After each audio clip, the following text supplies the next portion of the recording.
എനിക്കൊന്നും പ്രതികരിക്കാനില്ല കേട്ടോ. ആ സംവരണ വിഷയത്തിൽ അതായത് ഇപ്പോൾ ഈ മറ്റേ വികലാംഗ അല്ലേ അവരുടെ അവർക്ക് അതായത് ഇപ്പോൾ നമ്മുടെ ഇപ്പോൾ നിലവിലുള്ള സംവരണത്തിൽ നിന്നും അതിൻ്റേതായ ഒരു പിന്നെ എന്താ പറയാം ഭിന്നശേഷി സംവരണം അതല്ല.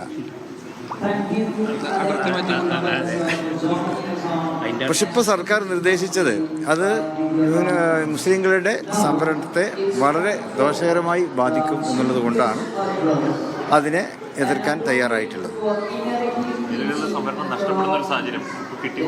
കിട്ടിക്കൊണ്ടിരിക്കുന്ന സംവരണം അതെ ആ ആശങ്ക നല്ലവണ്ണം ഉണ്ട്. സംവരണം എന്ന് പറഞ്ഞാൽ നമ്മൾ വളരെ സമരങ്ങളിലൂടെ നേടിയെടുത്തതാണ്.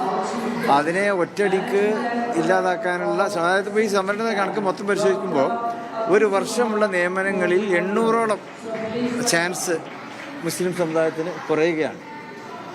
അത് ഭീമമായിട്ടൊരു നഷ്ടമായിരിക്കും ഉണ്ടാക്കുക. അപ്പോൾ അതുകൊണ്ട് തന്നെ സംവരണ കാര്യത്തിൽ ഗവൺമെൻറ് പുനഃപരിശോധന നടത്തണമെന്നാണ് പറയാനുള്ളത്. തീർച്ചയായിട്ടും ജില്ലാതലങ്ങളിൽ നടന്നു കഴിഞ്ഞു. ഇനി സംസ്ഥാനം അത് ഏറ്റെടുക്കും. ബാക്കിയുള്ള ജില്ലകളിലൊക്കെ നടന്നുകൊണ്ടിരിക്കുകയാണ്. പിന്നെ പട്ടിക്കാട് ജാനീയരുടെ സമ്മേളനം ആരംഭിക്കാൻ പോകുന്നു. അവിടെയുള്ള യുവ നേതാക്കളെ വെട്ടി എന്ന് പറഞ്ഞൊരു ആരോപണം സംസ്ഥാന വിഭാഗം ഉന്നയിക്കുന്നുണ്ട്. മുമ്പ് പ്രഭാഷകരായിട്ടുണ്ടായിരുന്ന ആളുകളൊന്നും ഇത്തവണ ലിസ്റ്റിലില്ല എന്നുള്ളതാണ് ഉന്നയിക്കുന്ന ആരോപണം. ഞാൻ കേട്ടില്ല. ഓക്കെ, താങ്കളെ പ്രസിഡന്റായിട്ടുള്ള സാധനമല്ലേ? സാദിഖലി ശിഹാബ് തങ്ങൾ മാധ്യമങ്ങളെ കാണുകയായിരുന്നു.